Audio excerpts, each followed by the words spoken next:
Wow. So I just got some confirmation. Like I knew the people who are going to be most affected by those religious influencers who are atheists that are also using the word Illuminati. Who are they targeting? They're targeting the developing world. That's more of a confirmation because I actually get hate mail from those that watch the Dr. Phil and that Illuminati video from someone in Manila, from people like in Africa, developing countries. And so when you think about the developing countries, when they're watching those hate videos of someone who is actually trying to flip the script of death into life, when you're seeing that go on, you're knowing that it's a psychological operations. And then with all the climate change and their belief that people should die someday and that salt is poison and that all symptoms are something to remedy away or surgically take out, the developing world doesn't have a fucking chance because they don't have enough life experience and enough advancement, I would say intellectually, because of university and understanding the microbial world. They don't have enough of that kind of experience to understand where someone like me is coming from. And so the developing world and people even in America who are still developing will have that mentality of correlation equals causation, not looking at the other argument, and always believing in magic. That's the Disney world. That's the alchemy world. Okay? And so suffice it to say, today is Sunday and everyone is going off to their prospective churches. Here I am going like, well, maybe everything that was told to you, I won't say it was a lie, but you weren't given all the different truths. You were only given one truth that was splintered off and chopped up and then, I won't say evolved, but mutated relative to somebody else's intentions. And of course, it's, what do you call it? It's capitalism. It's sharing the wealth, right? If you have a version of the Bible or Jesus Christ over here and a version of the Bible and Jesus Christ over here, it's like having 12 different insurance companies all selling the same thing, but they all have their own little unique niche, right? Here they give you discounts over here, and so they're strong in this area of insurance, but then this insurance company is strong over here because they're strong over here in this area, and they give you discounts over here.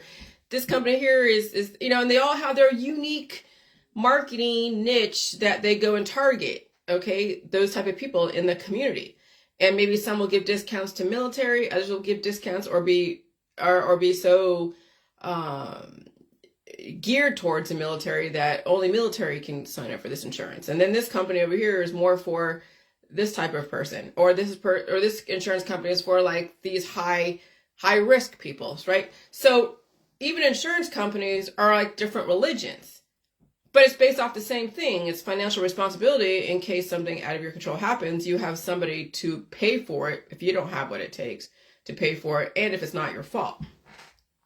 And so it's trippy. And so, yeah, there is a psychological operations going on that is perpetrated by those here in the first world.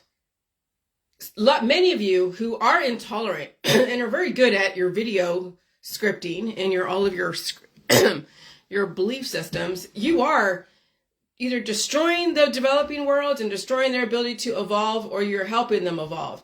And since we have so many diverse people here in America, and we have a lot that are very intolerant, they're going to obviously have a Pied Piper, a following of people who are emotional. Okay? And so that's when I realized a couple of years, like, oh, gosh, like when I was at that Jesus cult in Hawaii, and I was arguing with the father, my friend's husband, and we were talking about evolution versus creationism. And of course, even I was raised as an evolutionist because creationists were dubbed as someone that was Christian, right? So I was raised Jewish and I was more of an evolutionist. And so when I was arguing with him, and he's like, yeah, creation, and maybe Hawaii was a Garden of Eden and all that. And then I think myself and somebody else, Masa, was saying that most likely the Garden of Eden was probably in Wyoming, where that big tree of life, or that big monument, the Devil's Monument, was, and then that was eradicated and everything's reconfigured. So everyone can speculate where the Garden of Eden was. Was it over there at the Euphrates and the Nile, or over there? or was it in Wyoming? And so, of course, that's like the whole Tower of Babel. But yeah, evolution is change. It is physics. It is what Darwin is saying, survival of the fittest. It is what I felt yesterday. Okay? Like last night, I was blowing my nose like you would not believe. I was blowing my nose. I also, yesterday, was taking care of some stuff that I needed to take care of. And I was around different people, really different person, for about an hour or so. And so when you're in conversation with people, taking care of business stuff, you're exchanging proteins. I mean, you're in an environment that you're not used to, and so you're exchanging proteins, and not like literally like actual, but the environment holds everyone's plasma. When you walk into an environment, you introduce new plasma. Even though it's microscopic, it's new plasma. And so that sometimes it settles or it floats, because there is an unseen world that does float, and you look at the sunshine, you can see it. So I was in that environment for a bit, so taking in another environment, another whatever. And so it assimilates. It's an assimilation. And so my body assimilated. I had some steak last night with my husband, and it was so good. And then this morning, oh my gosh, like I was sweating, like seriously sweating. I was like scratching my head because my head was like sweating. And I was just blowing my nose. And it was just like, it was endless. Turn one way, everything would go this way, and I'd blow my nose. Turn this way, everything would go this way, blow my nose. And so I was just getting everything out. And that is like, those are the demons. Those are what could, if you don't blow it out, it metastasizes. Maybe if you don't blow it out, it'll come out your poop, but not all the time. Okay, that's why you have areas up here where you release. You have areas down there where you release. Areas under your armpits where you release. There's so many different release points. You don't want to make your body work so hard in trying to release the demons. And I call them demons is because those are the excessive proteins that could cause you cancer and disease and chronic illness in the future if you don't get ahead of it. And so that's why it's so important to suffer dealing with stuff overnight, because I'll tell you, I was energetic yesterday. When I was at the appointment, I was energetic. I was just on my game, taking care of stuff. I was becoming tired towards the end of the day, but then I knew when the groceries were coming, that I was going to make a steak for myself and my husband, because I eat pork chops all the way through the week, and then pork chops, and then milk and juice. Okay, so I have whipped cream and coffee. I have pork chops every day with rice and butter, and I don't really eat too many vegetables, actually, when you think about it. And I have juice, fruit juice. Sometimes I'll have an onion. Sometimes there is like a little bit of carrots. Like I'll have like carrots maybe occasionally. But when you think about it, really what I'm focusing on is the meat and the milk. Those are my two staples. The juice I do have with my Pellegrino.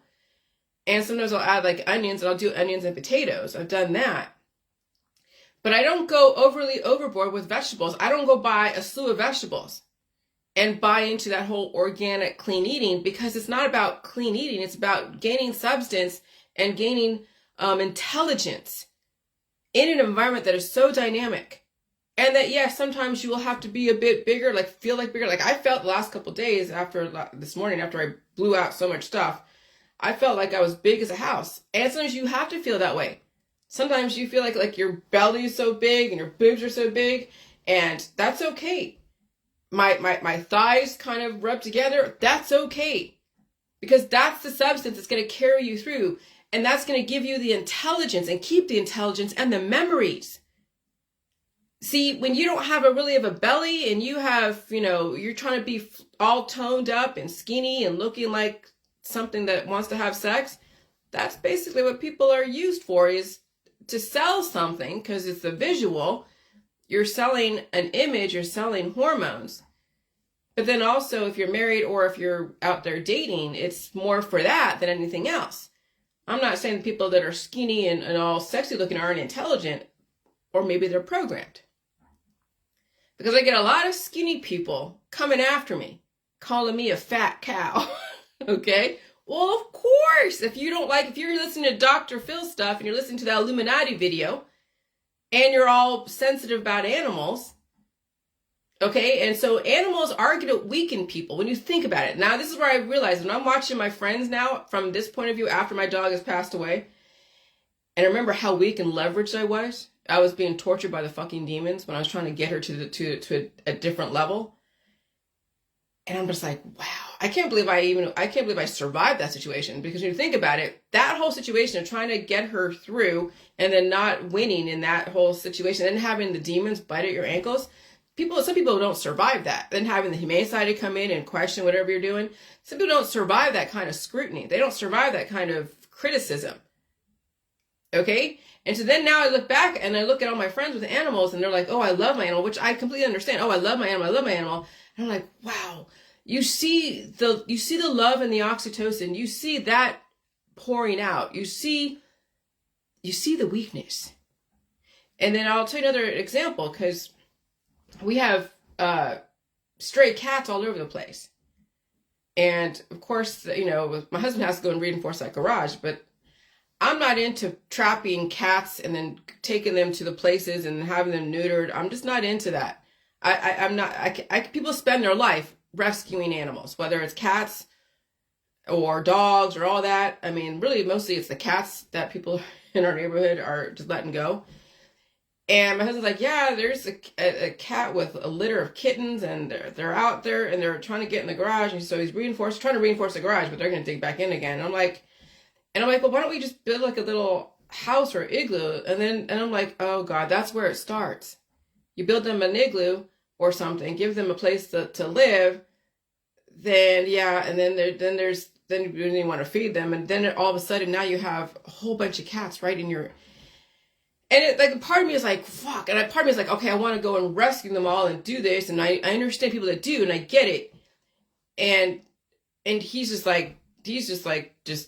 over it because he has stuff he has to protect. And I'm like, he's like, here, this is where they are right now. They're hanging out over here. And I'm like, I don't need to go see them. I don't want to see them.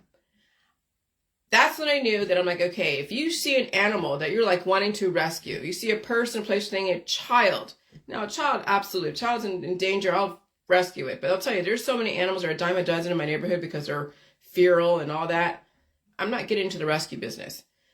Because that's where you get weakened. That's where you become the most weak, is when you have things that you have to protect that are so dependent on you. That's the leveraging of humans in our society. That's how authority and anyone else, not even just authority, it's people that want to control you, that want to develop a religion around what you do or do not do. That's how they leverage you. And if you are not if you're not very worldly, and you're highly emotional and traumatized, then you turn into a demon when you see something that you're like, what the hell? You don't have enough discernment to understand why stuff happens, why people do what they do. Okay? And so then that's right now the psychological operations on YouTube with all the videos that are being put out there, that are scaring everyone away from salt and meat and milk and cheese and eggs and whatever, and also traumatizing. It's a psychological, trauma is a psychological operations, and it's working very well on the third world. Whether it's Manila, the Philippines, or it's some places in Africa, or even some parts of America, where some people don't have discernment and understanding why people do what they do, or even bother to understand. They are being destroyed psychologically. Because when they're traumatized like that, they'll go save more animals, become weaker and weaker and weaker, and put all their energy in that. Of course, have a bunch of kids, and then stay away from salt and not understand symptoms. And so that's why I gotta step back, because this is way beyond me. I mean, not step back as like stop doing what I'm doing, but not realize that I can't obviously save those that are already predetermined to pass away because they don't have enough worldly experience to understand discernment. I don't even want to say they're dumb. No, it's all what you've been exposed to. That's the thing. That's what's so interesting. And so I said evolution is change. Okay, and it is physics. And so when you release the weaknesses in your world, when you release those weaknesses, if they don't happen to survive, they're not strong enough to survive your world, and that your world could be in your house or it could be in the environment, whatever, if they're not strong, that's okay. That's evolution. If you're strong enough to survive your own world and the environment and the society you live in, fucking A. And not everyone and not everything that's an animal or a person, place, or thing is going to survive the world that you live in and the world they live in and the world that you all cohabitate in. And so, yeah, creationism, it's magic. When I figured out, when I was arguing with that guy in Hawaii, my friend's husband, we're going back and forth on that. Now I have an argument against, not against, an argument that's viable, that would then make him think about what evolution is and what creationism is. Evolution is what I did last night, blow my nose, releasing the demons, not allowing those microbial entities take over and metastasize someday and cause, mutations that are something that you can't get back from. And so creationism is like when you feel that stuff, when you feel things that are trying to release, and you're doing the magic of taking the pills, power supplements, and detoxes, and the surgeries, and the pills, and the extracts, and all that stuff, the honey apple cider vinegar, and all the little tinctures, all the things that the alchemy that the alchemists are using in the holistic medical energy healing world, the witches, warlocks, wizards, okay? It's all alchemy. It's all creation. That's what it's magic. That's what creationism is. It's basically, that's what the irony of those that are against the church and Jesus Christ stuff, right? And they're doing all the magic of the resurrection. Jesus Christ resurrected where? I don't see him, but I'm not asking for proof. But I mean, creationism is believing in something that is going to save you, because that's the reason why people believe in Jesus Christ or anything else that is not like physically really there. And you shouldn't be worshiping a person anyways. But creation is about magic. Blind faith, blind loyalty. Because, when people say, well, you can't see Jesus. Well, like you can't see the wind, but you can see it blowing. People are like, well, yeah, they try to compare that Jesus Christ is like the wind. You don't see him, but you see it in people. Okay, that's fine. I mean, that's the thing about proof. It's all relative to how the realities are. What kind of reality do you want to adopt? But creation is about magic. That's Disney. And so when you get atheists that are all like, I don't believe in God, I don't believe in Jesus Christ, I don't believe in anything that's God-like, they're just completely like don't believe in God, then you're like, well, they don't really believe in themselves, okay? And they are about the magic. They are about using concoctions, using things to disappear things or make them appear, like conjuring up evil spirits. Like I was watching last night, the Ouija board, the Ouija board movie. It's one of the movies on Netflix. And so if you're not disappearing something using an herb or an extract or a pill or powder or surgery using anesthesia, right? Then you're conjuring something up from the dead. You're bringing up dead people, dead languages, dead ideologies. That's creationism. It's disappearing something and bringing it up. That's what you see in Disney. Abacadabra. Disappear. Or, hello, here it is, right here. That's Disney. And so when you think about it, Disney is Christianity. And then the Christians are like, Disney is satanic. Disney is this. That's the irony of all of this shit. Evolution is just a continuous survival and change, and you will feel temperature changes. You will feel the heat. You'll blow your nose. You will feel pain, and you don't do Disney magic on yourself. You don't do abracadabra and here, take this Rife machine and woohoo, abracadabra, it disappeared. All your pain disappeared. You don't pray away pain. You don't meditate it away. You just deal with it. You feed it, and you pull out the demons if it's necessary, like that, like in the J World book. And so now you're like, now on a Sunday when everyone's going to the churches, right? And they're bringing their kids, hauling their kids, and it's a communal thing. Yeah. That's the magic of groupthink and the group mentality, the magic of bringing so many people together, all these hormones colliding together, And then the music, it is hypnotic, it is uplifting. It makes you feel like yeah, when you listen to music that you like, that's bringing up hormones that maybe you're not bringing up yourself. Because when I listen to certain music, I feel so good. Especially when I listen to the 80s music.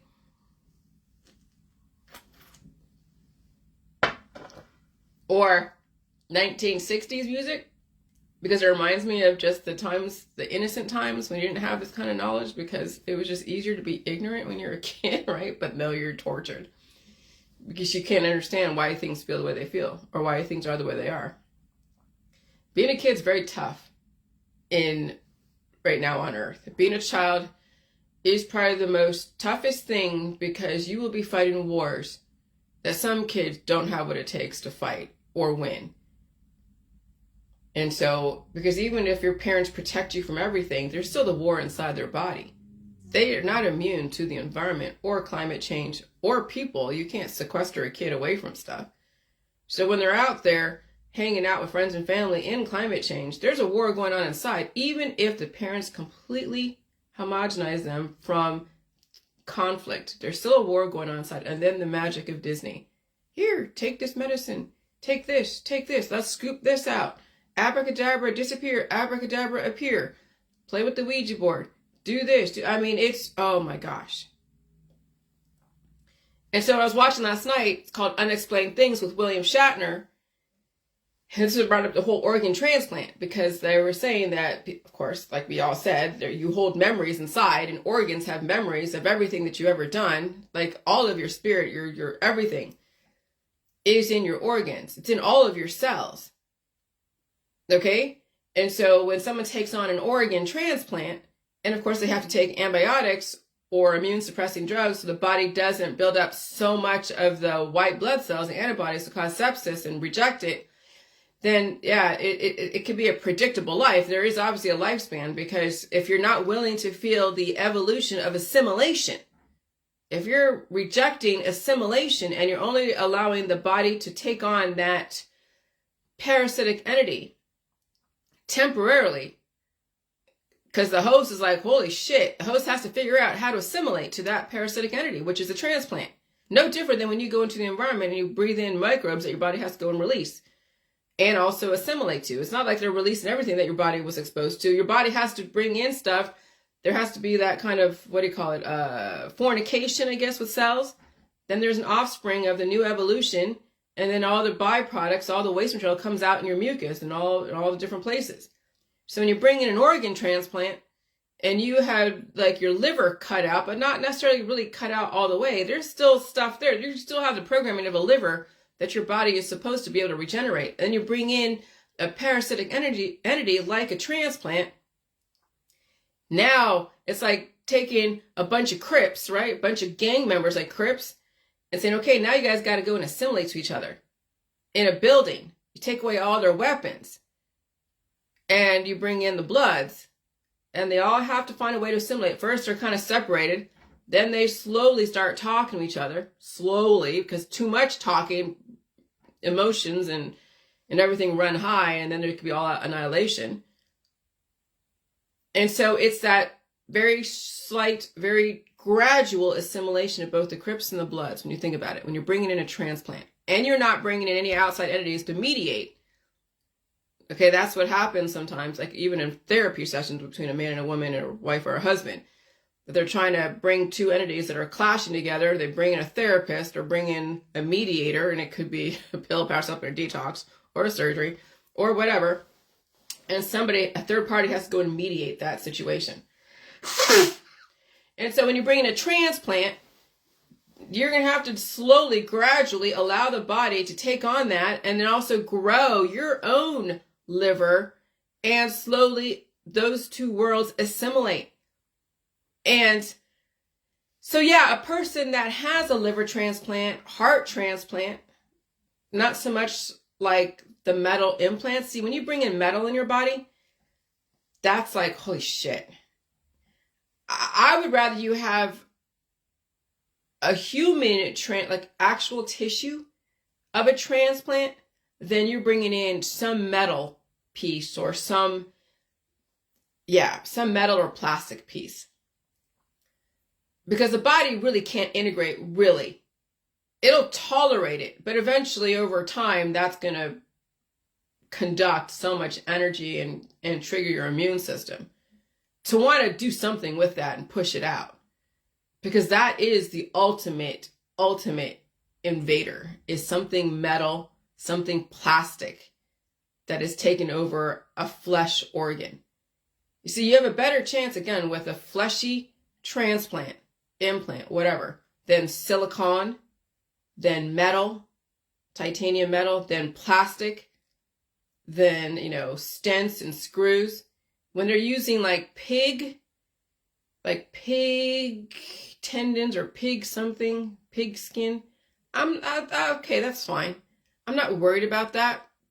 You could assimilate to that. The body can assimilate to that, release that, grow back what it was supposed to be there in place of that pig implant organ or something else. Okay.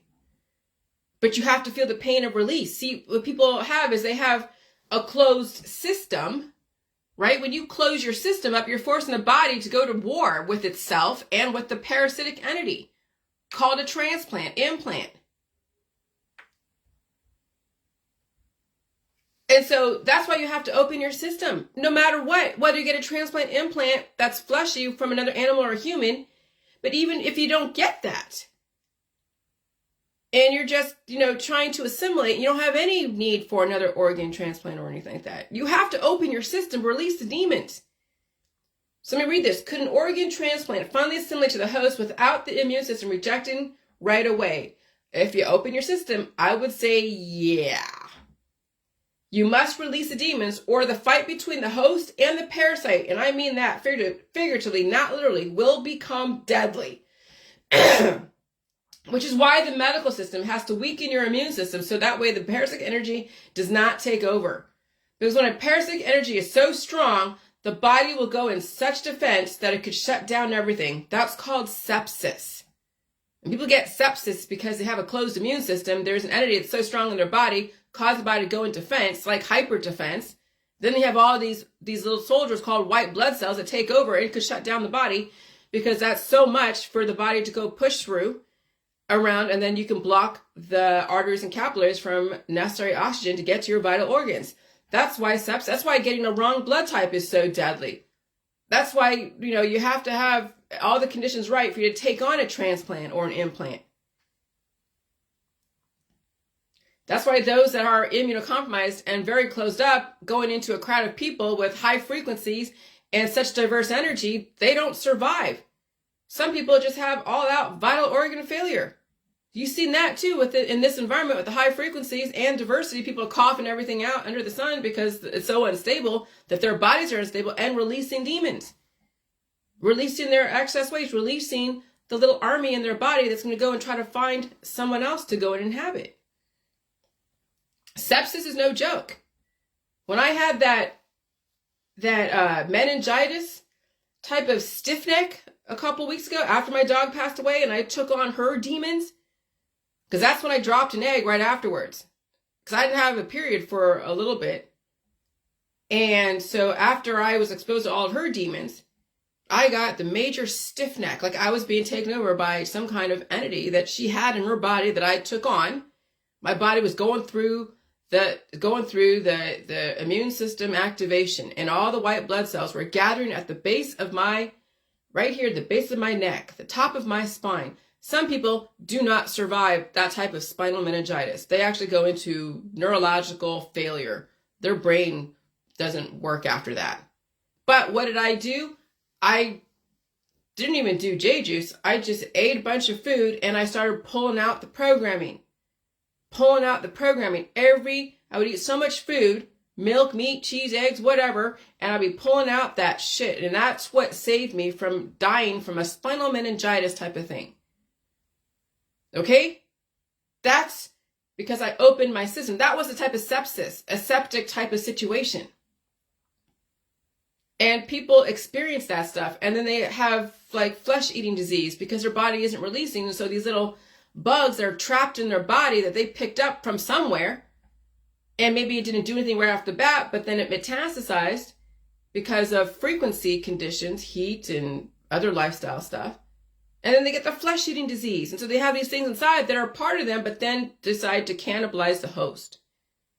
And then you see people, those in the energy healing world, in the alchemy world, in the creationism world, take on things that are so aggressive to go after the parasites. But they don't realize that parasitic energy fluctuates. You don't know what is parasitic and what is not. But what do the people do in the creationist world? They go and attack their own body, mind, and spirit.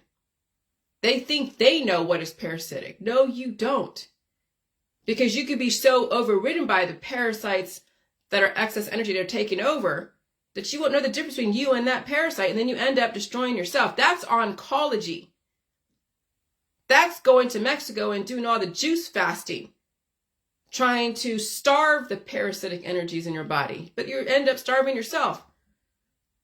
You have to learn how to release those demons in a way that doesn't destroy yourself, and that is not readily available. That knowledge is not readily available in the developing countries, because you see all the shamans and the doctors and the nurses and the medical holistic and all the voodoo stuff in the developing countries. They're using exorcisms and other types of stuff to cure somebody, because they don't understand they have to release it in such a different way.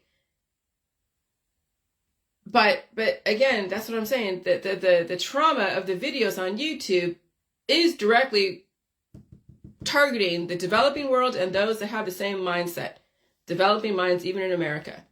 Which is why there's a split in America. The haves and the have-nots. It doesn't mean actual monetary. It means those who have the ability to evolve and take on new information and assimilate and release the demons and be like, wow. And those that are just so cured and so programmed in their specific station in life that they're like a developing world, completely triggered and intolerant, and of course, developing new religions as we speak.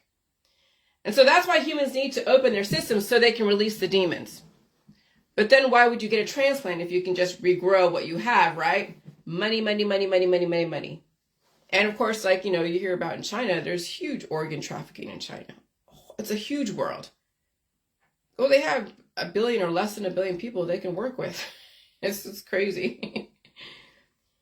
But again, yeah, you can survive organ transplantation. You just have to learn how to release those demons. And it could potentially take on somebody else's gifts. That's the thing. So here's this. But then, if you can handle the pain of regrowth, you will take on the traits of the person who owned those organs, those transplants to begin with. But it could be a double-edged sword, because it could be from a serial killer. But it would be great if it was a genius or a piano player or a musical, music person or a beauty queen, which is why fecal transplants are huge in the medical holistic world, because you can take on people's traits that way through your shit. I don't know.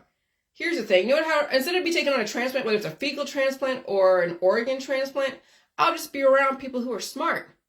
I'll just listen to people who are fucking smart. I read things that are about knowledge and understanding the world. I don't have to take on someone else's shit.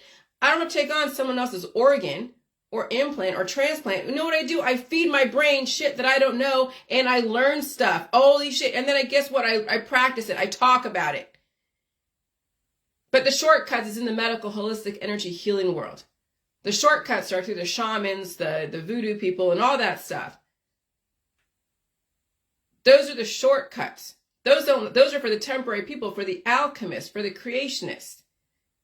Not for the evolutionists. Evolutionists understand that change is going to happen so often that you have to be prepared for that. Take on information, release it, take on and release it, and you don't know what to release, you don't know what to take. So you let your body, the intelligence of your body, your immune system work the way it's supposed to.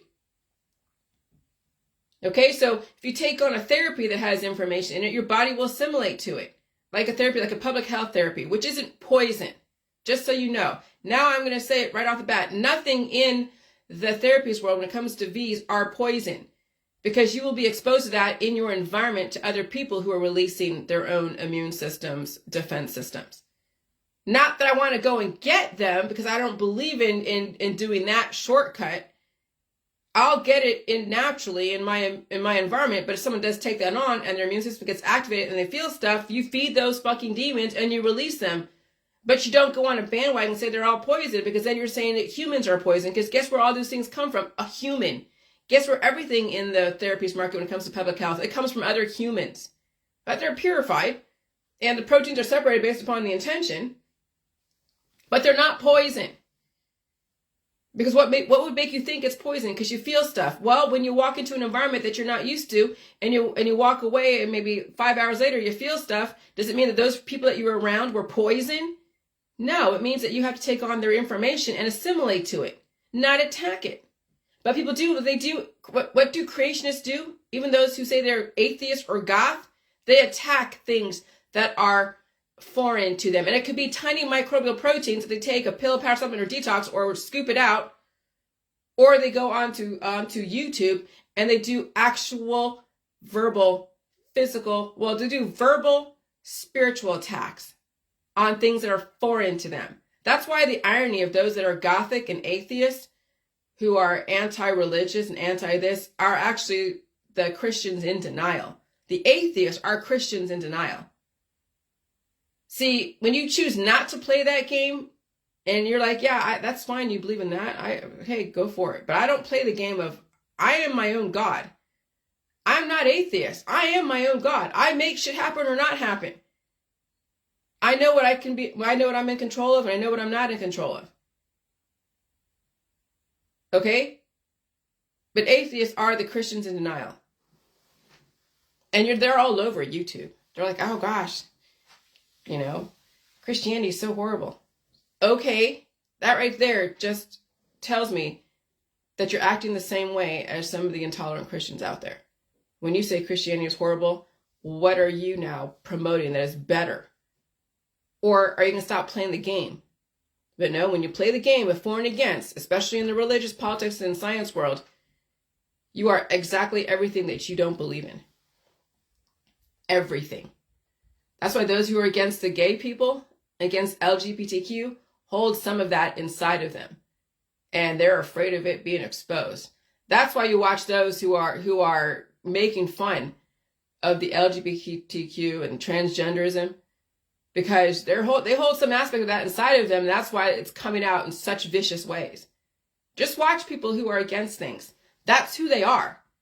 That's who they are on some level, and they're fighting those demons inside because of social constructs and all the fears and all that stuff.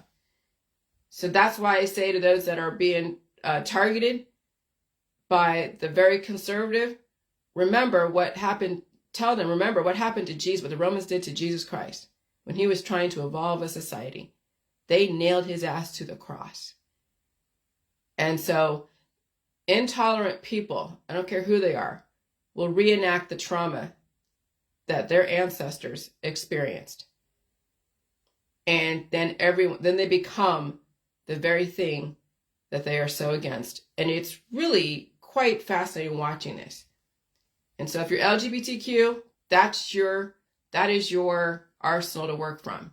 Understand the people who are against you, regardless if you're in the Jilly Juice crowd, LGBTQ, Christianity, Judaism, Muslim.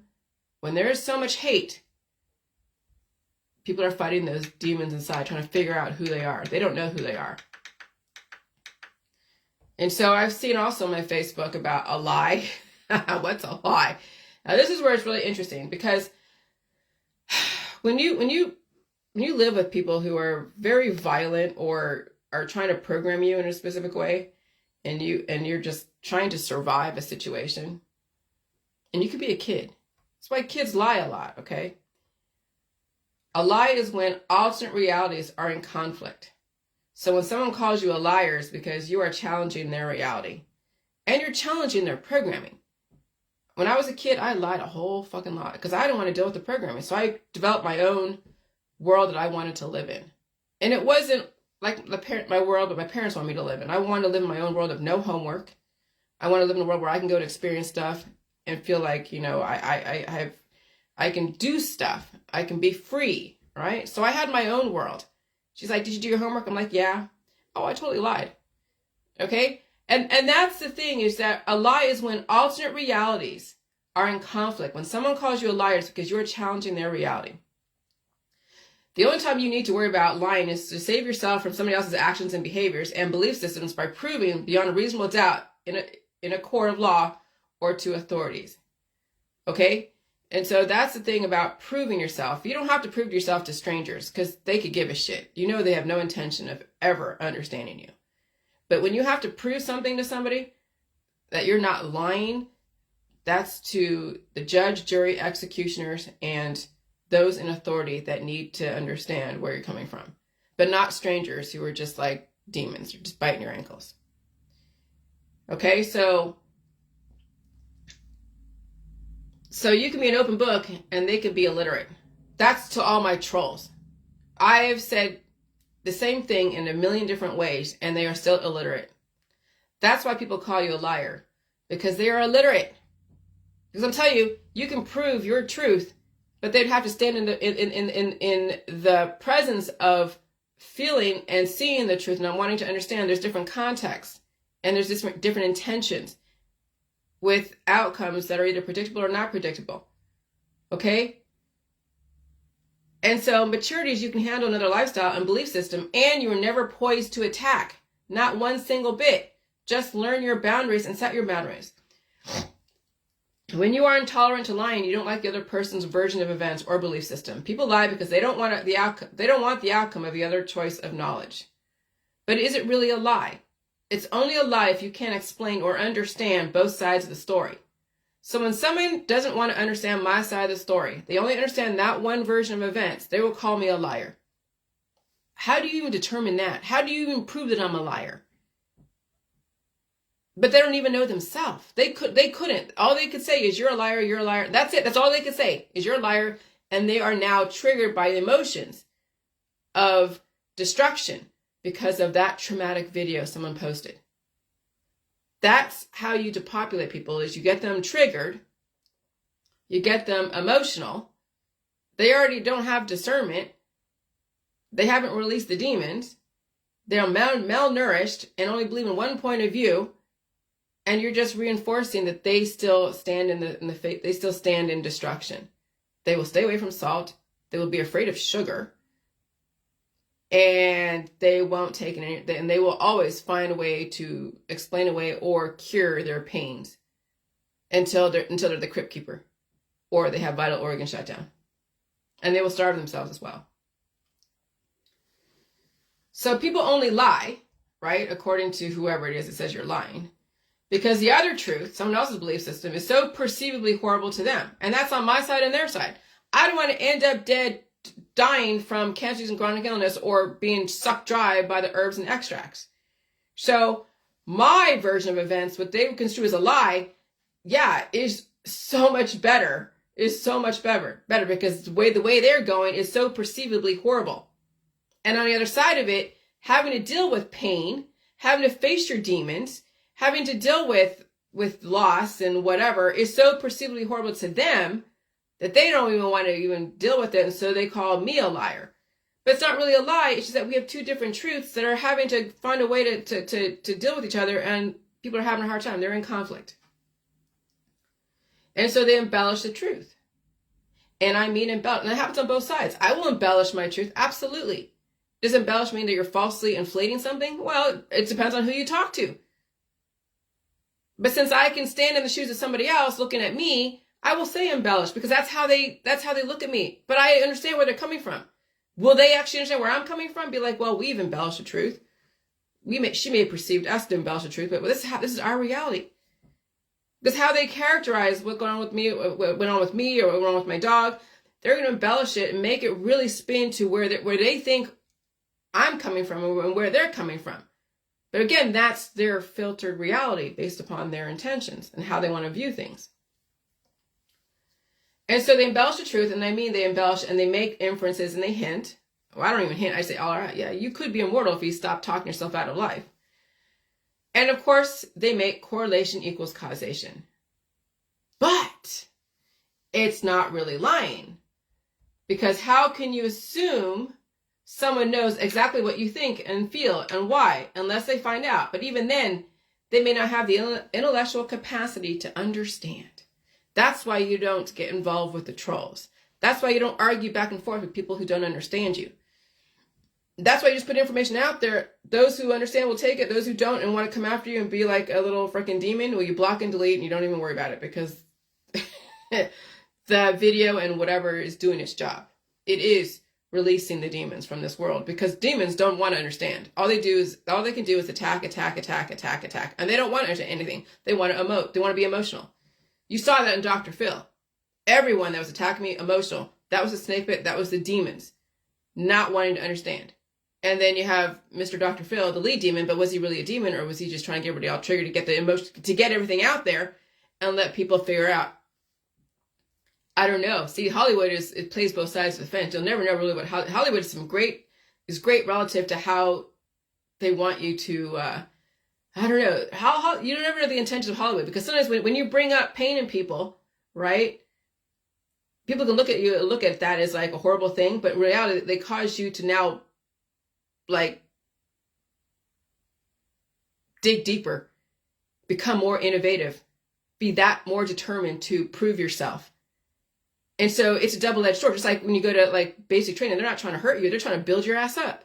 So was Dr. Phil trying to build me up by putting me in that situation when I didn't really know how bad it might have been or could have been, and it was? It was like a voluntary basic training. And guess what? From that, I turned all that energy into, now, yeah, you are immortal, humans, and you've been talked out of it through creationism. And then you can figure out who are the creationists, the atheists, the goths, everyone that believes a God out there, but they don't really believe in themselves, really. They believe they're worshiping something out there, a person, place, or thing, or idea. That's what came out of Dr. Phil. So then you have to almost hand it to him and say, thank you, Dr. Phil, for putting me through that bullshit. Thank you. And that's hard to do, because that's a lot of pain and suffering, but that pain and suffering was worth something. It motivated the fuck out of me. It motivated me all to hell.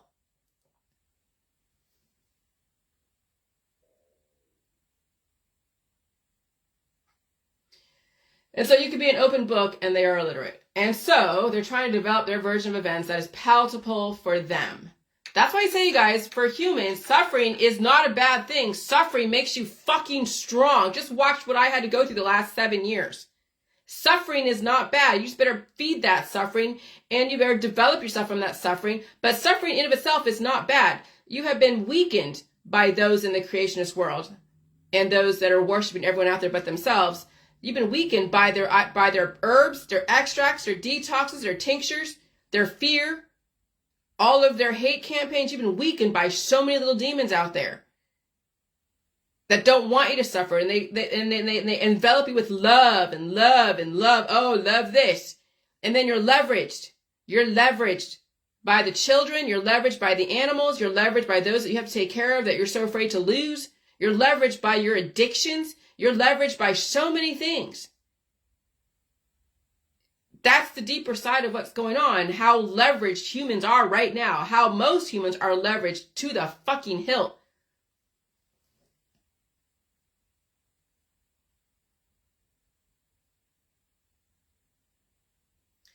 And so they're trying to develop their version of events that is palatable for them, even if it makes you look like a demon. Characterizing someone as lying is all relative to what you're willing to understand. When you have to prove someone is lying, it is because you're not trying to take the fall for somebody else's actions or activity. And you're also trying to clear your name, especially in the court of emotional public opinion.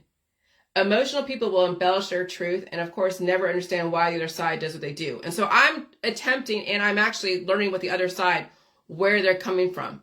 I don't know the intentions of people that do those videos against me. They could be controlled opposition, or they could be organically just reacting and then knowing that people will view them and they get money for it. Money is what drives people to do stuff. You don't know, okay? And so emotional people embellish their truth. And of course, never understand why the other side does what they do. But I'm attempting, and I'm trying to understand why people are so hateful of me. And I understand, and I can't change that. But I'm okay with it because I understand where it comes from. And Mother Nature will take care of it. Okay? Not the people, but the law of nature and the law of your land. And so you can characterize relative to your perspective, both sides are lying relative to your intention. And so in a court of law, you need to prove to someone lying or not, someone is lying or not. If you're not before a judge, jury, or executioner, or a lawyer, it is not for you to determine if someone is lying or not. But again, if you're getting hits and clicks, and you get so many people emotional and all buying all your swag, you have no incentive to just be like, okay, no. There's so much money in the religions. That's what I'm saying. Religion is like fucking money. Just look at Joel Osteen. Look at Tammy Faye Baker. Look at all the YouTube influencers making money on one-sided arguments. It's a cash cow. That's great because they'll burn themselves out being a slave to that kind of audience. That's fine. So how do you accept proof of someone else's belief system you call a lie? See, this is where people are about proof. I've talked about this many times trying to figure out how to say it, but it's difficult because it's not tangible. I guess if you're willing to change your belief systems and your behaviors, you can prove anything. Because remember, when people perceive you, they'll perceive you through their own filters. So you can say, well, I'm alive and I'm 50 and I look like this. And they're like, yeah, because you had plastic surgery. Yeah, because you have Botox. Yeah, because of this. They'll find every way to explain away and counter you and debunk you, right? Okay? Their version of debunking. So I guess if you're willing to change your belief systems and your behaviors, you can prove anything. If you want people to prove something, if it's true or not true. First, they have to change their belief systems, then their behaviors, and then proof is in the pudding. So if my critics finally got off their pills, powder, supplements, and drugs and cannabis, and they stop seeing their therapist, and they feed all their demons, and they blow their nose when they start feeling their nose get full of mucus, and maybe they do a few shots of J juice to wake up the demons, they would understand where I'm coming from. Oh, they would fuck, but they don't want to. You know why? Because they're under the influence. They have absolutely no intention of understanding me. Absolutely no fucking intention. They could give a shit. All they want to do is attack. That's what religions do. That's what all religion does, is attacks the other side. You can't ask someone to prove something you're not willing to even understand. It's like trying to prove a ball can be thrown from point A to point B, and then the person takes the ball away. See, they're like, hey, prove, Jillian, prove it. But they're not willing to they're not motivated to understand. Proof is understanding. You can see point A and point B, but you don't have the ball to show it. To show it can be thrown. The physical object was taken away. The ball represents motivation. When you yourself are not motivated, troll or critic, nobody can prove anything to you because you're not motivated to understand and experience the proof. You want proof of anything? It takes extraordinary amounts of motivation to experience the proof you're looking for. First, change your beliefs, then your behaviors, and then give it time. See, when someone says, oh yeah, I believe in the Jilly Juice, it's so great, it's all about, immortality, right? But they haven't changed their behaviors, but they're all about, oh, Jilly Juice is great, or the Jilly world is so great, but they have not changed their behaviors. I don't care if you're not changing your behaviors, but maybe you change your beliefs, not your behaviors. How is that going to align? How is that going to correlate? How are you going to do anything to prove it to anybody? That's the thing. That's why I have to be very careful, even those who support me. Because have they changed their behaviors? I like support. It's great. But it's also a double-edged sword, just like those that don't support me. Okay, the ones that don't support me, it's obvious. They will not change their behaviors or their beliefs. Those that support me change their beliefs, but have they changed their behaviors? That is still left yet to be determined. We have time. Okay? So supporting and believing is one thing, but then it's the behavioral change. It's the other side of it, which many will have an issue with. Because everyone can have a belief system, but do they actually have what it takes to behaviorally change?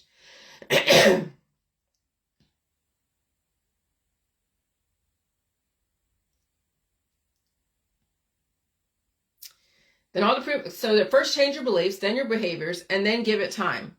That's all the proof you need about anything you want someone to prove.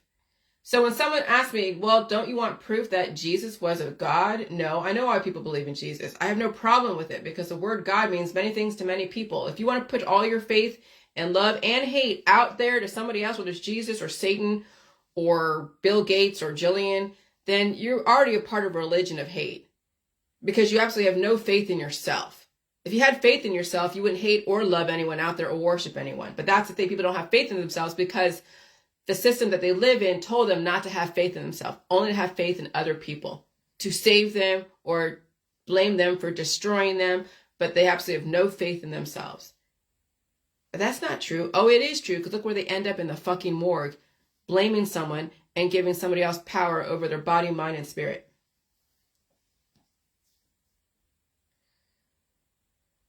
And so I don't need anyone to prove to me why they believe what they believe. It's not my place for them to prove their belief system. It's not their place for me to prove my belief system. We both must follow laws of our society and natural law. Okay, so when you end up in the morgue, whether you believe in Jesus or not, you violate the laws of life. I don't care how much you believe in life or how pro-life you are. If you're so pro-life, why would you end up in the morgue? Why would your mom end up in the morgue? Why would your dad end up in the morgue? And so then you realize that the creationists and even some of the evolutionists who say that they're like, oh, all about evolution, but not really, because even evolutionists believe in death. Because we understand evolution is dying and reproducing, but do you have to die? And then what has to die in order for us to keep maintaining and reproducing? And what are we reproducing and why? And there's so many things. And so you got to look at things from a physicist point of view, because the creationists and the religions out there will completely distract you and keep you spinning and looping. And so we both must follow the laws of our society and natural law. Proof is just another reason to argue with people and waste time. Okay? Proof is trying to convert somebody or ask someone to waste time trying to convert them when they have absolutely no reason or even motivation to understand or be converted. It is a setup. It is a loaded setup. Anytime someone asks you to prove to anything, it is a setup. It is an intellectual ambush as they are poised to attack. Walk away from people that want you to prove to them that they love you. See, when people say, oh yeah, the only time people prove to me that you're my friend, prove to me that you love me. So if you post this, copy and paste this fucking statement onto your Facebook, and I'll know who my real friends are, right? Because they'll be like, done, done, done. You don't want that in your world. For me, I don't want that. If I see someone that bases their respect for me based upon if I copy and paste some fucking paragraph that they want to prove that forget it. You don't want to deal with people that want proof of love, respect. No. I'm not all about proving anything. No. Okay, so well then how do you have a relationship? Oh, believe me, when you are aligned and you have and you figure out your own shit, you will realize that relationship can mean different things to different people. And that's not my version of relationship or friendship or anything, is that you have to keep proving yourself. Whether it's buying somebody a gift all the time or copying and pasting some fucking statement. And then everybody says, oh, I know who the 4 people are. They're going to say done. I'm like, that's weakness. That's weakness. That is weakness. Like it irks me when I see that. And I'm like, shit, that's fucking weak. But I can't say it to their face. Of course not.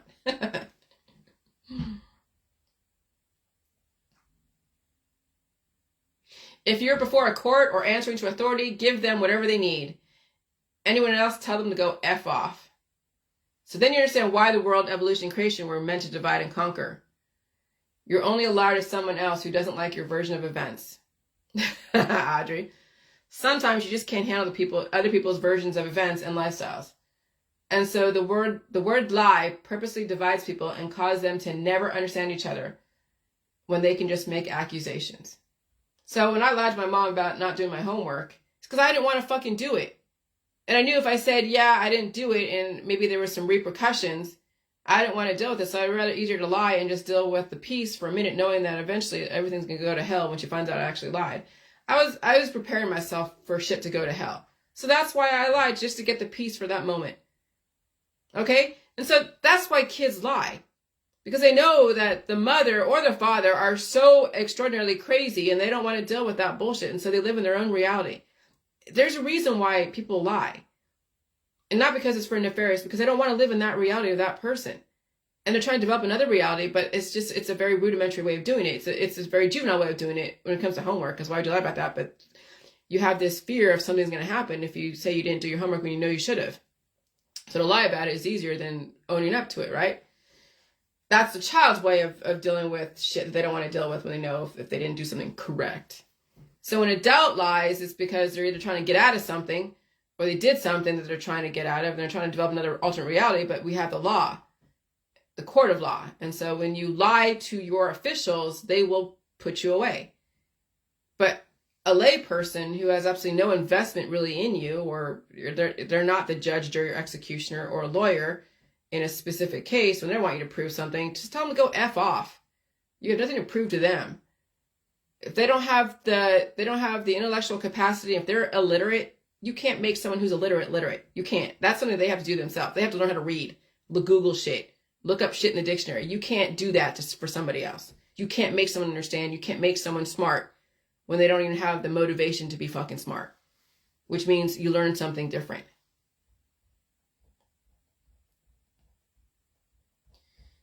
And so sometimes lying or developing your version of events helps you develop another platform to work from, so you don't die in somebody else's world.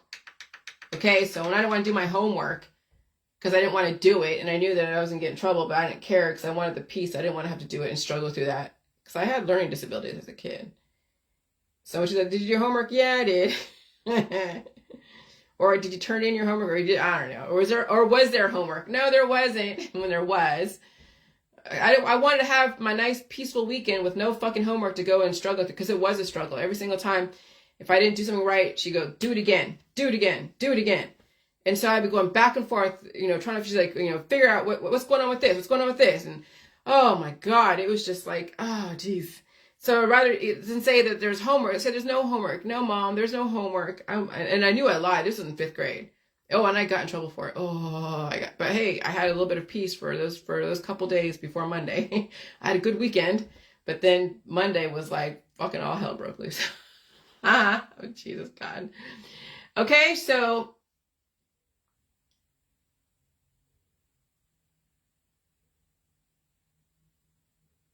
sometimes lying or developing your version of events helps you develop another platform to work from, so you don't die in somebody else's world. And that's the thing with my trolls too. They can't handle the energy of change. They have too many things going on in their world. And so if they have to embellish and make me out to be the demon for facing my demons and feeding them and all that stuff, they're speaking from their own deficiencies, their own, intolerances. And so they don't want to die based upon my lifestyle because they couldn't feed the energy. They couldn't set their life up for it for so many reasons. And so to them, I'm a liar because they couldn't do it or want to do it. Okay? And so they have to develop another platform to work from so they don't die in my world. And I understand. Believe me, I have no problem with you not doing the J world. And if you have to talk smack about it, okay. And if those that are glomming onto your information also have deficiencies, okay, so you're showing your cards that you can't do what I'm doing. Okay, that's fine. Like attracts like. More power to you. I understand you. I don't fault you. That's fine. Stay in your world. I stay in my world. Occasionally little demons will come through and nip at my heels. I block and delete. And I look at where they came from. Oh shit, they came from a developing world. Well, that makes sense. So if you have an issue with other people's truths, you either want to understand each other and assimilate and develop rules of engagement. Because on my Facebook, we have rules of engagement. I have so many diverse people on my Facebook, and they're from all types of walks of life, whatever, but we have figured out rules of engagement. I have tried to develop them and enforce them. Some people are very stubborn. But yeah, you either understand each other and assimilate and develop rules of engagement, or you part ways. You block and delete, or you walk away from me. Block and delete me. People have. And I understand. Sometimes it's better to part ways. You can't spend your life trying to assimilate to something that is destroying your version of life. And there is no way, no right way or wrong way. It just is. Okay? And so, in the Hermetics, which also takes into account Buddhism, there was a meme that says that you never wish pain upon someone, you wish them healing. No, I wish them pain. I wish people pain so they remember what caused the pain. They remember that when you're in pain after an operation, you don't want cures. But yeah, you do, because you just induced trauma on your body. That pain after those meds wear off tells you just induced so much trauma to your body. You need to remember that. And maybe next time don't get the operation. Now you have to face the pain of that trauma and face those demons, release the traumatic damaged cells, and now it's time to rebuild.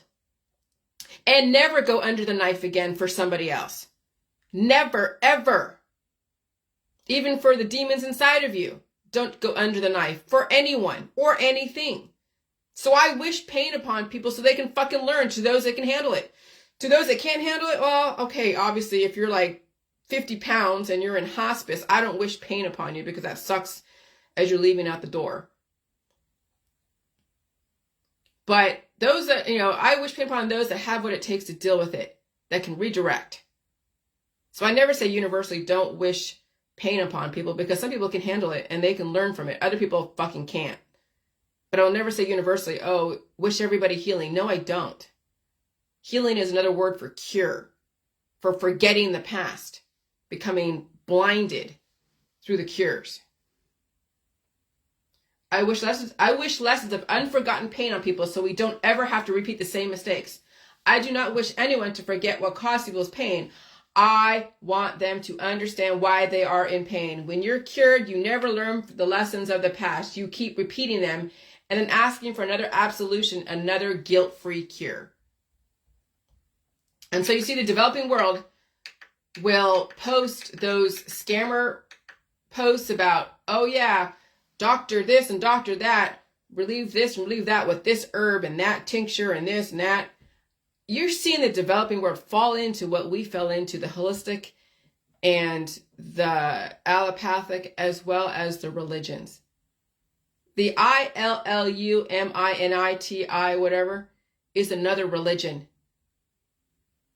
Another religion. And you're seeing that in Africa. You're seeing that in Africa. It's pretty crazy. New religions are being born. And the conspiracy world with that Illuminati stuff, that's a new religion in the developing world. And you're seeing that in the Philippines. You're seeing that in Africa, East Africa, West Africa, North Africa, South Africa. You're seeing people who are against it. You're seeing people who are for it. That's the new religion. I'm fine with the New World Order. Whatever, if you have to have a religion to galvanize people and trauma bond them together and all that, fine. If you have to develop a slave class with better quarters, fine. Because we've done it. We have in America, we had those rows of suburban homes.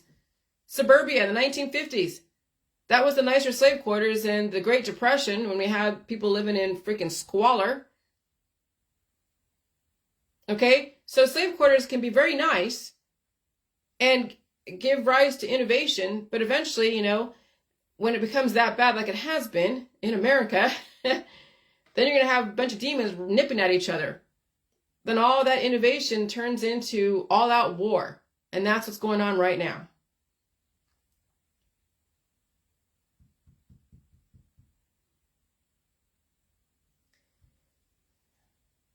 So when you're cured, you never learn the lessons of the past. You keep repeating them, asking for another absolution, another guilt-free cure. And so in order for Africa to build up their infrastructure, they have to have the cures and the operations.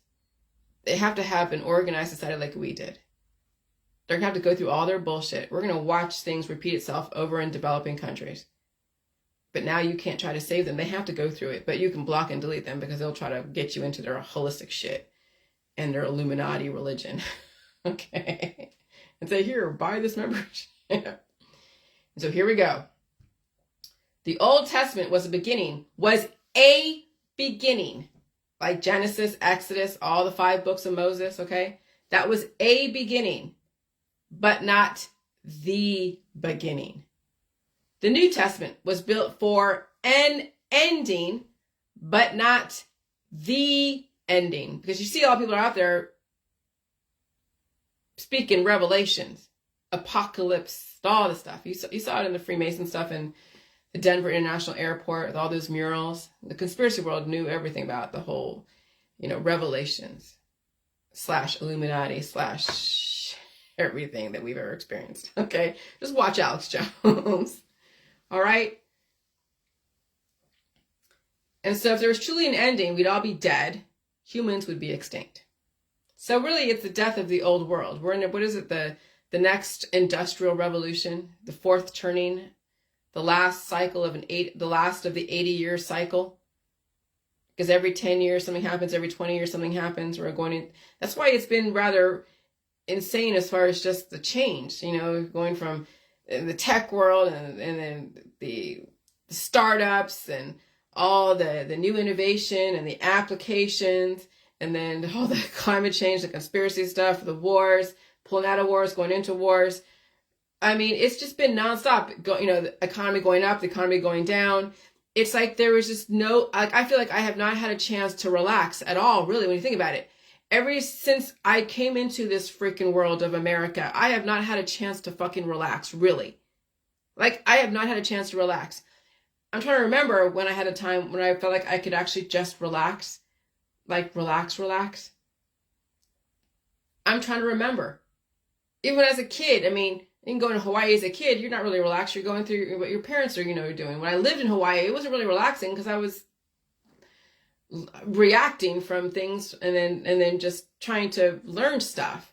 And I'm just trying to go through my whole life. Was there a time when I can actually relax and just feel like, okay, a nice, peaceful, like you almost have to force it. Like either be under the influence or go away somewhere and pretend nothing's going on around you, or pretend that you don't have all this shit you have to do when you get home. That's not relaxing. That's just denial that, okay, you're 2 weeks or you're 1 week of like fun, but is it really relaxing? Humans in our generation of Gen X, and even before that, when have you really ever been relaxed? That's when we get down to 500 million, when you're able to relax. When we're down to 500 million and they have everybody in their respective areas and everything is controlled, we're in 15-minute cities, 20-minute countries or whatever. 20-minute countries. Okay? I mean, that's when we're relaxed, when we're down to 500 million. We're not going to relax for a while, guys, okay? So keep developing yourself. Let people destroy themselves if they want to. You keep developing yourself, dealing with all the crap that you have to deal with, releasing demons, taking on stuff. Don't let anyone tell you they're less than. And just keep swimming. Like literally keep swimming. Don't give up. The fear of extinction is a control mechanism to cast out the undesirables. Let them cast out themselves. But a civilized society does not cast out what someone would call an undesirable. So if you say this person's undesirable, you don't genocide them because you don't like the way they look, the way they think, what they believe in. You don't do that.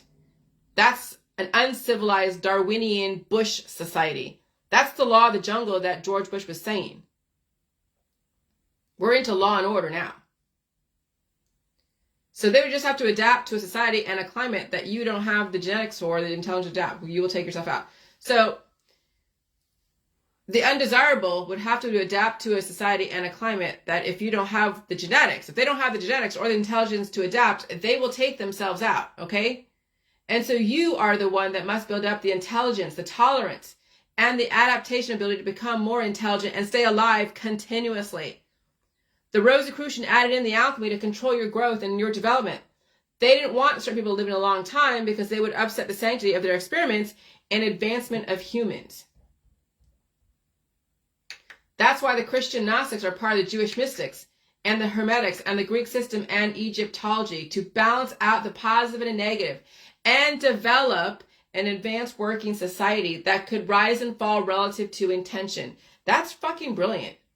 Basically, all of the religions out there have tag teamed each other. They played everyone against each other, divided and conquered, and now they're going to merge everyone together and see who's the strongest in body, mind, and spirit. And now it's called coexistence. So you will have segments of society who will be immortal, and you will have those who are mortals, and you will see how that will develop. And developing countries are going to be annoying because they will be tagging you in all of their MLMs, all their little herbs, and worshiping a doctor and wanting you to get into their religion. It's already happening and it's annoying. I'm getting many people from Nigeria trying to proselytize their new religion called the Illuminati to me, as well as promote their supplements or their pills. And so those of you in the first world, you're acting just like those in the developing world. Worshipping an herb, an extract, a pill, powder supplement, a detox, a doctor, a nurse, whatever. So you see, we're not that different than the developing countries. We have people probably in Africa or in developing countries that are very smart. They're rising above the people that are like falling into that. And people in America who have risen above all that bullshit of the holistic, allopathic, energy healing, creationist type of thing. And also the atheists who pretend that they're not Christian, but they are. And we've risen above that. We're like, what the fuck? I'm not playing that game. That's for the developing world and developing people. So I'm not discounting anyone's belief systems. I'm questioning the outcome. I'm questioning what you intend to outcome for yourself and family and friends. And I had to put a human face to Jesus Christ. Because once he becomes human, once Jesus Christ becomes human, not some mythical God of the past, you have dissociated the pain and suffering of his demise, you will then realize humans did that to another human. It doesn't matter who the human was or were or are today. Another human did that to another human. Just like back in the 1950s and 60s against the black population. Let that sink in. And even today, with the LGBTQ, people are denigrating them and posting memes and saying stuff. And I see it. What can I say? What can I say? And it's just like even today, just like what happens to anyone who decides to think outside the box. Somebody wants to nail a person or place or thing to a cultural idea to the cross. Now I understand when it comes to transitioning from a very homogenized society from the 1950s to now a very diverse society where you don't know, it's all the gender bending and gender fluid stuff. It is what it is. It's just another way to be. It's hard when you don't want to change. It's hard to figure out. You want your kids to be a certain way. You want your kids to be in your image of you, and then they're being exposed to things that are really different. And that's where you have to figure out the law. The law determines, so many things. And so if the law says that it's illegal for minors and adults to be together, then don't fucking play that game, okay? But what happens if the law says it's okay? Well, that better be far away, because that right there, I don't know how a minor can actually say consent. But in other countries, it does happen. We don't live in those other countries. But when it comes to what people look like and what labels they want to adopt, what they view themselves as, who the fuck cares if you see them as physically a woman and they want to be a man and vice versa? It doesn't even matter.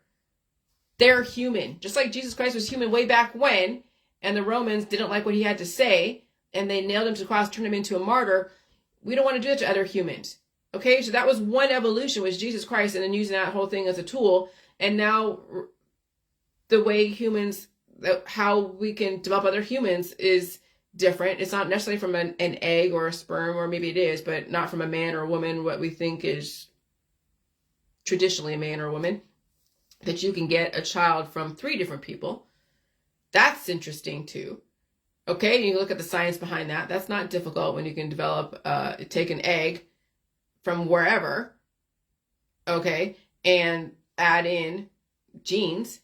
You can have one child with 3 different parents and share all the same genetics. See, that's cool. That's interesting. Now, if they decided to do the J world, right, and they release some demons and they eat all food in the food supply and they want to live indefinitely, what will the outcome be? That's left up, I don't know. Okay? Like, again, when you assimilate, when you're taking on someone else's proteins, regardless if it's like a transplant, an implant, and it's not like metal or anything like that, or you're around people, or you were developed at the get-go with 3 different genetic identities, okay? You will then blossom into that. That will hold fast. It will evolve and change, and you'll have characteristics of things that somebody else may not have the same characteristics of that. It could be facial, physiological. It could be even just your intelligence or what you may, go into. I mean, you could be a musician or a scientist or a mathematician or whatever. Okay, so you're taking on those characteristics. That's really extraordinary. But in my world, I don't want people like that or anyone to pass away, regardless of how they were constructed to begin with, or even midstream in their development. I want to have people who have taken on characteristics, regardless if it was traditional or non-traditional, if it was genetic, CRISPR gene editing, I want them to stay alive. But how much pain will they have to go through? That remains to be seen. That's what biotech needs to go and figure out, is that when they finally bring a human that has maybe 3 different genetics, or come from 2 males or 2 females, and now they're a viable human being, and they don't give them the antibiotics and the surgeries and all the different, things that are in the medical holistic energy healing world, and they just adapt to their environment. What kind of advanced human could that be? Because you saw the difference between my first videos and the first videos for the first couple of years to now. They're vastly different. That's because I've assimilated to everything that was in my body, assimilated to all the information on the internet, and assimilated to my environment, and felt the pain and felt the agony and the angst and all that stuff. And you saw me spew everything out on Facebook. Can you imagine when someone has 3 different genetics with so much advanced information in those genetics? Holy shit. Sky's the fucking limit. But when you cure yourself, yeah, you may be curing all those gifts in you for a minute, but then if you don't advance in your, physiologically advance, release the demons of excess and all that, and take on new information relative to your environment, you won't survive. It'll just be a shooting star that you shoot up, and be all amazing and wonderful and different and whatever, and then you deteriorate. I don't want to watch deterioration in people who have been programmed and developed for such amazing futuristic. There's no reason for that. That sucks. That's a waste. It's a waste of proteins. A waste. Even though they might have given you gifts of new information, but that person can still keep on giving to society, so as long as they're able to take care of themselves. But what happens is they get enslaved in somebody as a sideshow. Okay, parents do that. They use their kids, they exploit their kids. Oh, look, my kid is a gymnast. Oh, my kid's this. Oh, my kid's that. So that kid is stuck in that little paradigm of Britney Spears. You watch Britney Spears. What's her face? Amanda Bynes. Paris Hilton. The Kardashians. They were all developed for a very specific intention. And they're trapped in that world. For them to get out of that world, they would have to go through such a metamorphosis of going back to where they were before and then building themselves up again. That would be too hard if they even survive it, if they even handle it psychologically or physically. And so we have enslaved each other in small little boxes.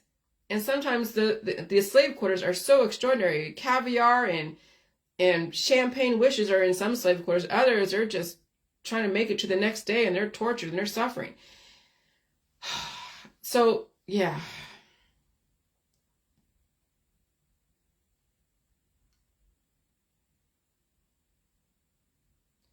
So even today, just like what happens to anyone who decides to think outside the box, somebody wants to nail a person or place or thing or a culture or idea to the cross. Just like you see all those YouTube influencers who are crucifying me and anyone else with a different thought process, or even the transgenders, or belief system, or lifestyle, or sexual orientation.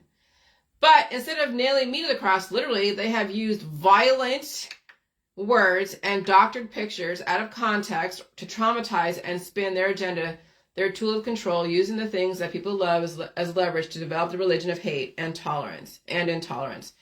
No different than what happened to what the Romans did to Jesus 2,000 years ago. Okay? And so humans continue to do what they did to Jesus Christ to other humans today in the medical system, holistic system, because they're trying to surgically take out evolution. That's what people do when they have their cancer scooped out of them and they have operations, they have implants. Yeah. They're committing that kind of intolerance to their body. And so the activism world in politics and religion and scientific dogmas and in developing countries. So if you are a developing country watching me, you better take a look at you and how you treat people in your country and me and the people who are different. Believe whatever you want, but you are still beautiful, but you don't have to die. But that starts with you. You are the beginning of the world you want to live in, or you are the ending of the world you once lived in. And then choose your own adventure. And so I said, love me or hate me, the New World Order is setting you free, whatever that means. You will enslave yourself or not. Developing countries are going to have a hard time with growing up, with the growing up process. So once you finally grow up and you look at those who have yet to experience what it means to actually be mature, you will understand, and you can't do anything to save anyone. Just be glad that you experienced the maturity process and went through the trials and tribulations of the growth process, assuming you allow yourself to grow up and be mature. And so humans who have the ability to actually mature, stop crucifying other humans, because you will inevitably have somebody crucify you for your beliefs. If somebody is breaking the law, let the law decide, not you and your trauma, and that you are filtering everything you see on Facebook and everywhere else through. The people who are crucifying other people have been traumatized, and they never release the trauma. They keep reenacting the trauma over and over and over in their head. That's why the crucifixion of Jesus was the first MK Ultra using trauma as a way to develop a religion, trauma bonding, and a tool of control. Because look at your churches today. Look how crowded they are. Look at the mega churches. Look at even those that are on Facebook say, oh, churches and organized religions were horrible. But they're also speaking revelations to you. The Hebrews or the Jews for Jesus. Okay? That's why war is waged to control you through trauma. The irony is we have atheists crucifying each other, reenacting the crucifixion of Jesus Christ. When people claim atheism, they are Christians in denial. And so I don't claim Christianity, Judaism, Islam, or atheism. I choose not to play. I have faith in me. I have my own God. I'm also part of a community of infrastructure. So then we're going to the whole Adam and Eve thing, because I know someone mentioned the story of Adam and Eve, and that's another allegory. Adam and Eve wasn't the start of everything. They were just a representation of humans and what they were going through as far as nation building. The Garden of Eden, biodiversity, tree of knowledge, like Lucifer. When you think about the tree of knowledge, that's like Lucifer. Because once you realize that you're naked and it's shame, it's because somebody else had did something to somebody when they saw them naked. Like raped them or hurt them or whatever. That's why people in America, when they go to Europe and they see all the topless beaches, they're like, oh my God. And Americans, you can tell when someone's American because they can't handle the topless beaches without having to, for a man anyways, without having to tie something down to their legs so they don't come off as obvious that they're American. And so Adam, Atom, equals light, Adam. Eve equals dusk, night, Eve. The Garden of Eden was all the diversity of life and experimentation, biodiversity. The combination of positive and negative, light and dark, developing chemical reactions and offspring. His rib for her pleasure. Now that's like from Trojan, right? And then also the rib that's taken from Adam to make Eve. I mean, come on, this is all allegory. You can't see that is actually what happened. This is all allegory. You can take proteins from a rib, right? And inseminate an egg or add that, and then you can have, some kind of type of prototype. But you can't take a rib and now here's a female. I mean, come on. That's not scientifically possible. Okay? But there's so much more that goes. That's all the magic stuff. All right? So eating from the tree of knowledge of good and evil, when they finally became intelligent and started developing meanings behind what is good and what is evil. See, everything is all based upon your perspective.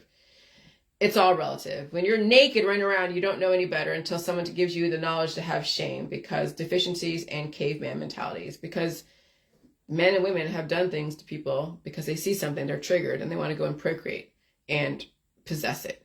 That's why you don't have your kids and your girls and your boys showing off their wares, because someone will inevitably want to go and possess that.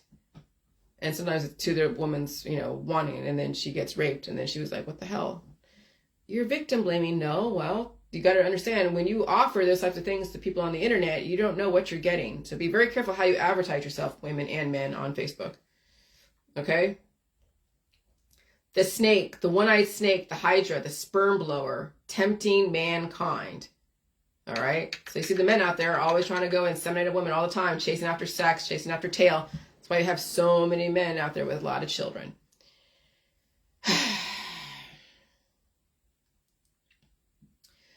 And so she may have given him some knowledge like Socrates. Who is she? Whoever, given to Adam, tempting Socrates or the snake. She may have given him some knowledge like Socrates. Okay, now mixing allegory together, right? And Greek mythology. tempting Socrates to eat the apple. Socrates / Adam. Okay. So while Adam was out there plowing the garden, blowing his seed everywhere, impregnating all of biodiversity in that garden, Eve was tending to her own garden, tempting everyone with the knowledge of good and evil. But it was all relative to her perspective, what she thought was good and what she thought was evil. So you see the women out there, the mommy and me groups. Oh yeah, take this, take that. Oh, she shouldn't do this, she shouldn't do that. Oh my gosh, she's stupid, she's this. Oh my God. I'll tell you, when you get all the women together, they're all about, gossip and stuff. That's exactly what Eve was doing. She was gossiping with everybody out there.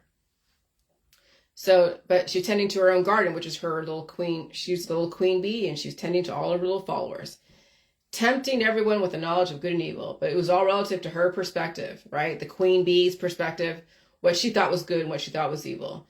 But when her children started resisting her, she fell into a slump, a depression, and she started getting high on mushrooms and psychedelics, looking for the answer.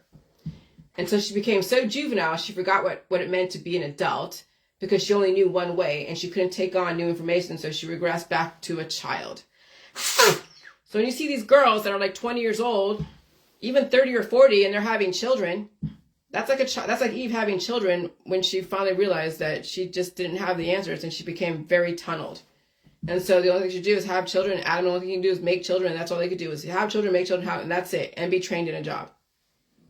And then die. And be happy about it. So all the while, Adam was still plowing the garden. That's all he knew, was to plow the garden and spread his seed everywhere. But alas, they didn't realize what it actually meant to be responsible. All they kept doing was developing children, nation building. So Adam and Eve eventually turned back into children, juveniles again, into slaves, like Sleeping Beauty. And the tree of knowledge was cut down, and they had to start over again with the little trees. And that's probably why that big, huge devil's tower was cut down. That was the tree of knowledge. And I'm just going to say, that was probably the tree of knowledge. And Adam and Eve were probably giants, but not really they were, because there were so many giants on this earth, and they were all cut down. Then there's all these humans, and then all this stuff. And you hear about all the stories, the Book of Enoch and the Titans, the Greek mythology, the Greek history, all of that. Yeah, there was giants in the past, but they weren't immortal. Because they all died. Somebody killed them off. Right? So maybe they were mortal, but they were killed off by someone who didn't want them to represent immortality. That's why they killed off.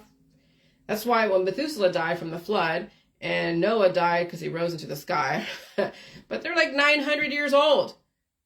Of course, immortality is able to adapt to the changing conditions, but if the conditions were not that different, they weren't changing that drastically, yeah, you could live to be 1,000 years old. If you didn't have someone actively giving you herbs and extracts and frankincense and myrrh all the time and all that.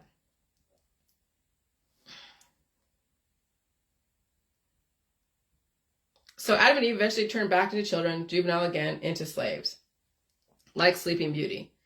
And the tree of knowledge was cut down, and they had to start over again with little trees because they couldn't handle the giant tree of knowledge, the Devil's Tower, Wyoming. And so, let me read this. At some point, they'll have to wake up, at least their children. That's you guys. And we discover their humanity once again, hoping not to repeat the cycle of the past. And so humans were immortal back then. They were. It was only 2,000 years ago that humans became mortal and became the slave class. I surmise it had to do with evolution and the genetic engineering, which is why humans had to die and reproduce and get absolution. Human experiments deserve to have a relatively okay life. So right now we have people who are human experiments. They have a bunch of kids, are out there in the community doing what they do. Some don't even know I exist.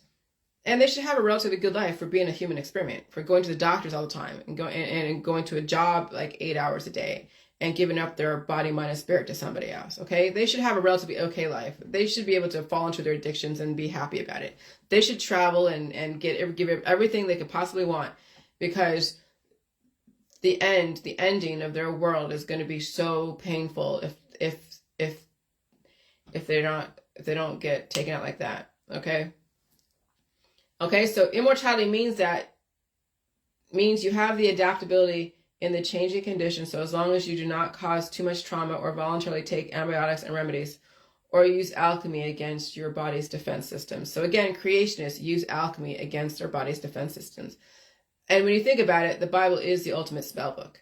That is spellbind. That is spellbound. That's why it's so ironic that when I first came into the conspiracy world, there were so many born again Christians that I was following and hanging out with a lot on the internet, and they were all about, saying that MK Ultra was satanic, and then one religion was satanic, and they were against all the spellbinders, the casting of the spells, the witches and the warlocks and the wizards. But then when you think about it, maybe they were the ones, or the witches, the wizards, the warlocks.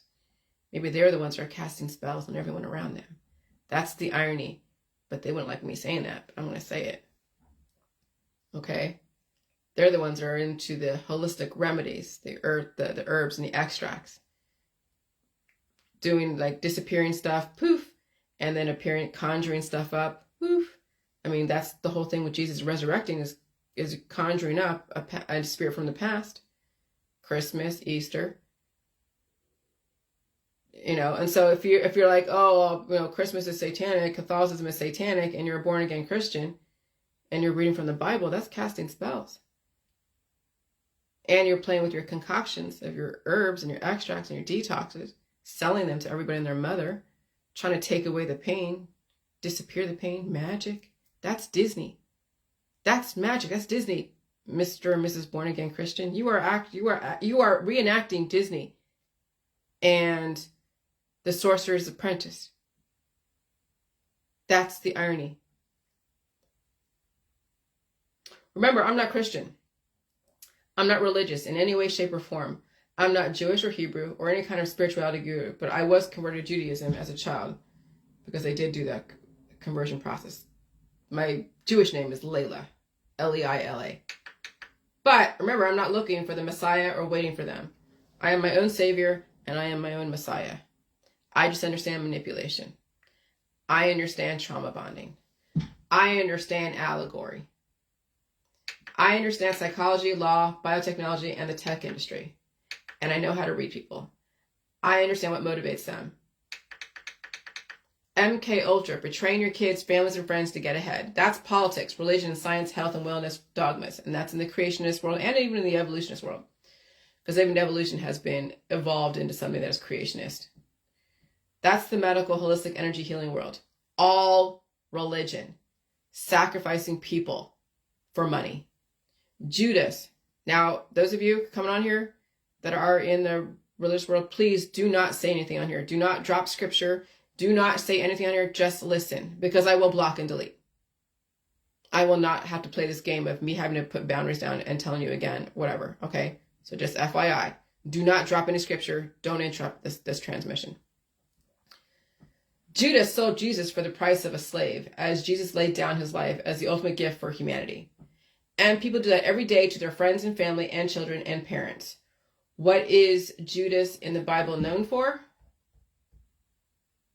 He is most known for his infamous betrayal of Jesus for 30 pieces of silver, one of the first events in the lead to the Christ's crucifixion.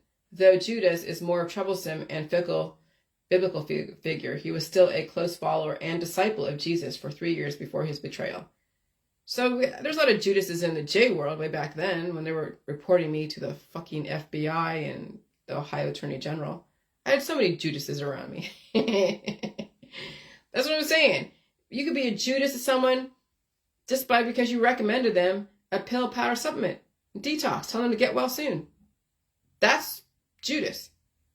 You support someone and then you take them down with herbs and extracts and detoxes and all the toxic love shit. So all of you have experienced some form of this with past and present relationships. Friends turning into enemies, etc., etc., etc. I don't ever sell anyone into slavery. You sell yourself into slavery. I don't tell my husband to go see a doctor. He tells himself to go see a doctor if he thinks he needs to. When you are addicted or have too much material worldly needs, you sell yourself into slavery. I let go all of that so I don't have to sell my husband into slavery. Everything that you do, all that you do, is causing your misery and pain is self-induced. That you have to hide with toxic positivity or casting spells on yourself and everyone around you. So when you're miserable, it's because, people are turning to politics, religion, and science because they're miserable and they're trying to hide it through gatherings and friends and family and religion. And yes, scripture. I don't care what kind it is. There is a way out, but you must verbalize life, not verbalize death. Before you become a free person, you have to stop selling yourself and your children into slavery. That's the first step. You begin with yourself. Free yourself. If not, you and your children will be sold into slavery at your own hand. Telling a stranger to go see a doctor because I'm not their doctor is not being a Judas. And I have no investment in what they do or do not do. Telling my husband to go see a doctor, that could be construed as being a Judas. Selling him out so he can go back to work sooner and make more money for me. See, I would rather him be home for a week and eat chicken soup with salt and vegetables and lose money, but I would have him, and I've been feeding him, than have him decline from the medical system or the holistic system or the energy healing world. Okay? And so I'd rather him be home for a week, we lose a week of pay, and he gets his strength back with the food, not by doing detoxes, not by doing any herbs and extracts and getting well quick, not by doing any operations, but he sits his ass down, watches a movie with me, binges on Netflix, and I'm feeding him every single fucking hour if I can get food in him. Giving him salty chicken soup. And then plus meat, milk, cheese, eggs, and fruits and vegetables and all that. So I'm not going to be a Judas to my husband. I will not enslave my husband. And I won't enslave my friends. Because you have friends doesn't mean you use them for free labor or to entertain you because you're lonely. I won't do that. So what are friends for? Oh, you occasionally see them because of something that's going on. And you have time on your own to do things and develop your own self, that you have something to share, something to offer, something to put on the table.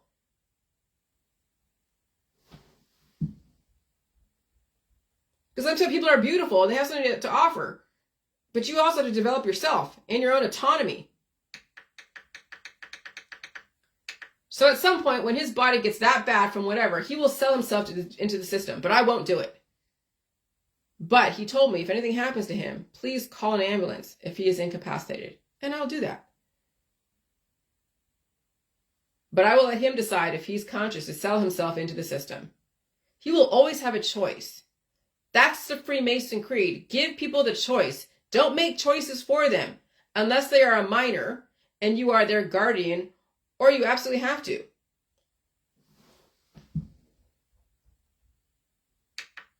So when those are in the activist world trying to make choices for everybody, whoever they are, and telling people that are wrong for their choices, that's religion. That's religion in the pure sense. And even if it's not an organized religion, you go to a church, but you have a group of people that you hang out with and you're always dropping scripture to each other, that's the same thing. You're making choices for other people. So it was really 2023 years ago when immortality was converted to mortality, when the Jesuit church used the alchemy and MK Ultra to develop an advanced slave class to innovate humans. The nailing of Jesus to the cross was the first MK Ultra control of using trauma on a vast population. When you love something so much, the trauma of watching it suffer is the tool of control. Oh yeah, when I was suffering watching my animal go through her processes, because I didn't want to kill her, I didn't want to put her down, I wasn't going to treat her and then cause her then to be even more in trauma. Because yeah, when you treat something, that's a false sense of it. Maybe you get a few more hours back, but then it's either you die right off the bat or you go through an aggressive event out. But again, humans right now are not equipped to deal with trauma or suffering. And so it becomes a tool of control, of fear. That is how easy it is to use trauma as a bonding mechanism, advancement, and innovation, but also separate the men from the boys, the women from the girls, the strong from the weak. Trauma bonding also made it easier for authority to talk to you into destroying your family, your friends, and even through pain, pleasure, and addiction and money, converting life into death. Why the cannabis industry is so prolific.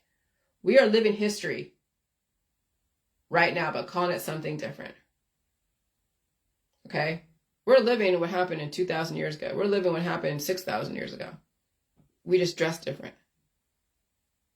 And so, if you want to explore immortality, you must get away from those who are actively talking you into cures, herbs, extracts, surgeries, death, destruction, and the afterlife that includes yourself. If not, good luck. Some of you are surrounded by the walking dead, throwing dead languages and dead belief systems at you and your kids. When you're saying, oh yeah, revelations, oh yeah, this, you are casting spells on people. You are casting death and destruction. Because the New Testament is the ending of the old world. And if you don't think you have what it takes to handle the new world, you will destroy your friends and family with all of that scripture that talks about revelations and the old world, the dead world. And that's why even those that speak in different languages, from dead languages from years ago, conjure up demons. That's the satanic world. But then you realize the satanic world and the religious, Christian, Hebrew, whatever world, they're both two sides of the same coin. They're both bringing up the dead, trying to resurrect Jesus or resurrect demons. One of the two.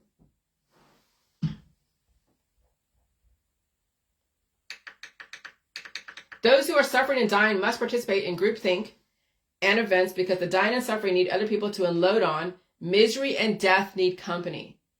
The immortals must actively stay away from the groupthink mentality because they could be easily converted from life into death. It is that easy because the walking dead could be your kids, your mom, your dad, your best friends. It is that easy to cast spells of death and destruction on other people. It is that easy. That's why you speak plain modern English to me like a human being, like someone that you would walk to on the street and exchange pleasantries with. You don't throw dead scripture at them. You don't throw dead languages at them. You don't throw anything deadly at your friends and family or even people on your Facebook. You don't cast spells on your friends and family. If you want to cast spells on your Facebook and put out scripture and talk about how you love your animal all the time and that you love your kids and you love all your friends and family, hey, great. And you're also leveraged. And can you handle to lose your kids, your animal, your friends and family? And can you handle to lose yourself? I guess if you can, then you'll do that. But you don't do that to me. I don't want someone casting spells of death on me. That's why I lessen my world to be really, really very minimal. I don't hang out in groupthink. I don't belong to any groups. I don't play that game of jargon. I develop my own theories, my own stories, because all truth is fine. If you want to characterize me as a liar, it's because you can't handle another truth. If you think I'm speaking blasphemy and I'm this and that, that's fine. I'm in conflict with your world, your old world, that now you're going to have to assimilate to the new world. If you can't handle my information or the environment, you'll keep spitting out your dead languages, your dead belief systems, and conjure up the dead. And more power to you. You can live as an avatar in a box, in a computer, or you'll have a book that someone will resurrect every so often. Say, oh, remember what this guy said or this girl said back then, and they're dead now. And then that's how religion is made, just like that. And that's how religion can be destroyed, just like that. Because everyone that believed in it will be destroyed. Because their beliefs turn into behaviors, or behaviors turn into an outcome. And that outcome in this world is going to be mostly death. Because look how many people are believing in a religion. I don't care what it is. The religion of death, politics of death, the science of death permeates everything. And so when you don't play for or against, you don't play the game, no one can accuse you of anything. And then you watch people destroy themselves. You just watch them destroy themselves. And there's nothing you can do except watch. You can't convert them. They have to convert themselves. And that's the irony. That's what I learned the last 7 years. In the conspiracy world, in the born-again Christian world, in the Christian world, the Jewish world, the Hebrew world, the Jehovah's Witness world, the Yah world, the Starseed world, the alien world. God, I'm trying to remember all the different worlds. Libertarian, Democrat, Republican, Alex Jones world. Oh, I'm probably leaving out so many. Oh yeah, the Rife Machine holistic world, the Mommy and Me group world. That's what the religion is. Oh yeah, I have a child. Now everybody should worship me because I have a kid. Yeah. Or I have so many animals. You should worship me because I have so many animals. Yeah, I'm done. I'm done with all this world. Now it's time for a new world. Time for some permanent people who will be permanent themselves. Good luck. Bye.